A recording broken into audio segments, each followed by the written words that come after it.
अस्सलाम वालेकुम। The most important thing is that कि आजकल के इस तेज़ तरीन दौर में या टेक्नोलॉजी के दौर में लोग एक ही चीज़ के पीछे भागे हुए हैं और वो है पैसा। जबकि इंसान की जो सबसे ज़रूरी चीज़ है वो सेहत है, जिस पे इंसान जो है वो कंप्रोमाइज़ करता आ रहा है। आज हम बहुत इंपॉर्टेंट टॉपिक पे बात करेंगे। It's about the self medication. Self medication actual में क्या है? While living in Pakistan you know very well के अबाउट 50% ऐसे लोग हैं जो कि खुद से ही विदाउट डॉक्टर कंसल्टेशन वो खुद से ही जो है वो मेडिसिन ले लेते हैं, जो कि एक बहुत ही डेंजरस प्रोसेस हो सकता है। एक simple tablet, a quick injection, यानी एक टैबलेट या क्विक इंजेक्शन जो कि एक किसी भी अनऑथराइज्ड डॉक्टर से आप लगवा लेते हैं, हमें लगता है कि हम सेव हैं, जबकि ऐसा नहीं है। फॉर एग्जांपल, अगर यही हैबिट बन जाए तो वो उसकी बॉडी को डिस्ट्रॉय कर देगी, उसकी बॉडी को तबाह कर देगी।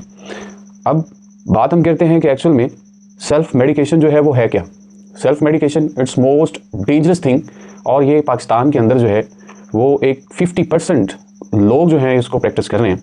सेल्फ मेडिकेशन जो ये है कि जब तक आप किसी वेल क्वालिफाइड डॉक्टर से कंसल्ट नहीं कर लेते और आप खुद से ही किसी भी जो डिजीज़ है उसको आप क्योर करने के लिए कोई भी मेडिसिन लेते हैं, उसको बोलते हैं सेल्फ मेडिकेशन विदाउट डायग्नोसिस।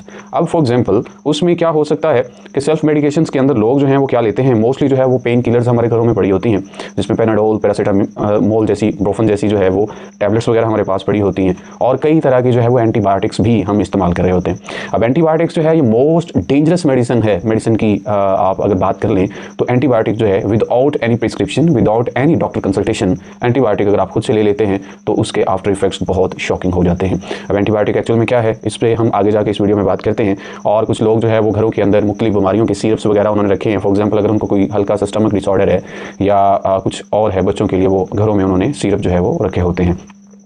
अब इसमें मसला क्या है, और इसके अलावा हम क्या करते हैं, फॉर एग्जांपल अगर हमारे घर के अंदर किसी भी फैमिली मेम्बर को अगर कोई डिजीज़ थी पहले पास्ट में और हमने उसको डॉक्टर को कंसल्ट किया था और उस प्रिस्क्रिप्शन पे वो प्रिस्क्रिप्शन हमारे घर में पड़ी हुई है, अब वही उससे मिलती जुलती बीमारी अगर घर में किसी और बच्चे को होगी, हम क्या करते हैं, उसी डॉक्टर की वही पुरानी प्रिस्क्रिप्शन जो दूसरे पेशेंट की थी उसको हमने पकड़ा और उसके लिए हम जो है वो बाहर किसी ना किसी फार्मासिस्ट से मेडिसिन हमने ले ली, जिसके जो है वो आफ्टर इफेक्ट्स जो हैं वो बहुत डेंजरस हो सकते हैं, क्योंकि दोनों में बीमारी की नौयत डिफरेंट हो सकती है। माइट बी पॉसिबल जो मेडिसिन दूसरे पर्सन के लिए सूटेबल थी वो पहले के लिए ना हो।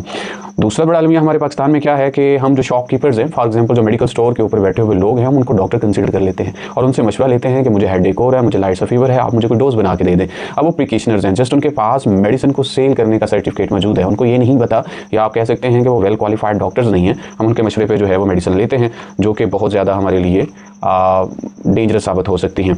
और हमें ये लगता है कि ये एक ईजी और सस्ता तरीका है किसी भी बीमारी को उसका ट्रीटमेंट करने का, जबकि ऐसा नहीं है। बाद में क्या होता है आप इमेजिन नहीं कर सकते कि उसके आफ्टर इफ़ेक्ट्स उन मेडिसिन्स के क्या हो सकते हैं। अब इनके पीछे हम डेंजरस जो चीज़ें हैं, द हिडन डेंजर्स, जो आप सेल्फ मेडिकेशन करते हैं उनके पीछे जो रिस्क मौजूद होते हैं उन पे हम बात करते हैं। फॉर एग्जांपल, अगर आप समझते हैं not every fever is a simple, कोई भी बुखार जो है वो सिंपल नहीं होता, कोई भी पेन जो है वो हार्मलेस नहीं होती। फॉर एग्जांपल, घर के अंदर ये दो जो हमें बीमारियों का सामना रहता है, इन पे हम मेडिकली भी बात करते हैं। अगर आपको नॉर्मल फीवर है तो हो सकता है कि उस फीवर की वजह कुछ और हो। मेडिकल टर्मिनोलॉजी में फीवर नाम की कोई चीज़ नहीं है।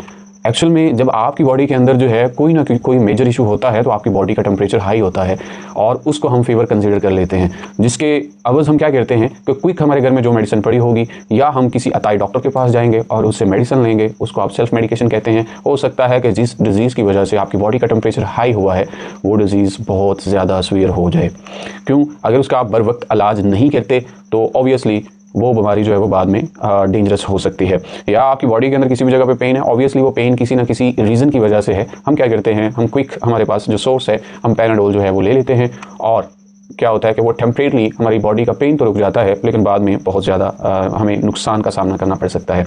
बाद में हो सकता है कि जो एक छोटी सी बीमारी है वो बहुत ज़्यादा डेंजरस भी हो सकती है। सो बाद में हम लास्ट पेज पे बात करेंगे कि हमें एक प्रॉपर वे जो है वो किस तरीके से इस्तेमाल करना चाहिए। इसके बाद हम एंटीबायोटिक की बात करते हैं। एंटीबायोटिक जो है इसको मैं ब्रीफली अगर आपको बता दूँ, नॉर्मल लोगों के लिए, जो नॉर्मल लोग पढ़े लिखे हैं या कॉमन है, अनएजुकेटेड जो लोग होते हैं, एंटीबायोटिक का मतलब क्या है एक्चुअल में, एंटीबायोटिक कौन सी मेडिसिन होती हैं और इनको कब लेना चाहिए, और ये विदाउट एनी डॉक्टर कंसल्टेशन के आप नहीं ले सकते। एंटीबायोटिक क्या है? जब आपकी बॉडी के अंदर कोई बैक्टीरियल इन्फेक्शन हो जाए जैसे कि टाइफाइड वगैरह, मलेरिया वगैरह, या इस तरह का कोई भी बैक्टीरियल इन्फेक्शन होता है, तो आप उस वक्त जो है वो एंटीबायोटिक का इस्तेमाल कर सकते हैं उन बैक्टीरिया को किल करने के लिए। लेकिन उससे पहले आप वेल क्वालिफाइड डॉक्टर को कंसल्ट करें। वो वेल क्वालिफाइड डॉक्टर जो है वो आपके पहले प्री टेस्ट वगैरह करेगा और वो आइडेंटिफाई करेगा कि एक्चुअल में वो आपकी बॉडी के अंदर जो बैक्टीरिया है वो कौन सा है, और उसके कंपेटिबल आपको वो एंटीबायोटिक प्रेफर करेगा कि आप ये एंटीबायोटिक ले लें। क्योंकि हर एंटीबायोटिक हर बैक्टीरिया को किल नहीं कर सकती। हर बैक्टीरिया के लिए एक अलग से एंटीबायोटिक मार्केट के अंदर मौजूद है। जब तक आपका प्रॉपर टेस्ट नहीं हो जाता तब तक आप कोई भी एंटीबायोटिक नहीं लेंगे। फॉर एग्जांपल, अगर आपको कोई डॉक्टर से मुराद हमारे गली मोहल्लों के जो डॉक्टर हैं वो आपको एंटीबायोटिक मेडिसिन दे देते हैं, तो without any test, without knowing anything कि ये बैक्टीरिया किस टाइप का है, तो क्या होता है वो एंटीबायोटिक जब आप ले लेते हैं उसके खिलाफ जो है वो बैक्टीरिया मुजाहमत पैदा कर लेता है और वो बैक्टीरिया उतना ज़्यादा स्ट्रॉन्ग हो जाता है, वो मरने की बजाय वो ज़्यादा ताकतवर होता है। फिर बाद में हम मेडिसिन पे मेडिसिन ले रहे होते हैं और हमें फ़र्क नहीं पड़ता, फिर हम अच्छे डॉक्टर्स के पास भी जाते हैं, लेकिन तब तक जो है वो काफ़ी देर हो चुकी होती है। एक कॉमन सा मफरूज़ा हमारे पास है, हम कहते हैं कि मेडिसिन तो खा रहे हैं लेकिन उसका असर नहीं हो रहा। उसका असर क्यों नहीं हो रहा? क्योंकि उसके बैकग्राउंड पे हमने बहुत बड़ा कारनामा सर अंजाम दे चुके होते हैं, हम घर में मेडिसिन खा चुके होते हैं, जिसकी वजह से वो बाद में वही बैक्टीरिया जो है वो डेंजरस हो जाता है। तो एंटीबायोटिक जो है मैंने इसके बारे में आपको जो थोड़ा बहुत जो है इन्फॉर्मेशन देनी थी वो दे ली। Antibiotic is very very very dangerous अगर आप किसी भी डॉक्टर के मशवरे के बगैर इसको लेते हैं।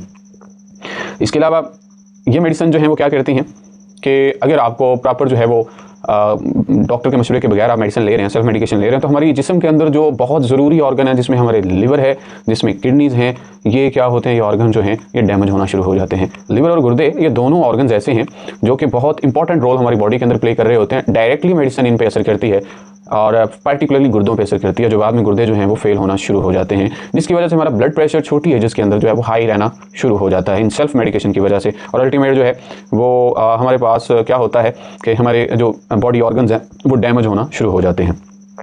एक बहुत इम्पॉर्टेंट है और बहुत कॉमन सी चीज़ है स्पेसिफ़िकली उन लोगों के लिए जो गांव से ताल्लुक़ रखते हैं। उनमें क्या है कि हमारे अंदर हमारे दिमागों में एक फतूर पैदा हुआ है कि हम डॉक्टर को जाके कहते हैं कि आप डॉक्टर को जाके ये बोलते हैं कि आप टैबलेट्स की बजाय, सिरप की बजाय जो है वो इंजेक्शन लगा दें ताकि इसका जो है वो क्विक असर हो जाए, जल्द अज जल्द जो है वो हमारे बच्चे को आराम आ जाए और हम सेहतयाब हो जाएं।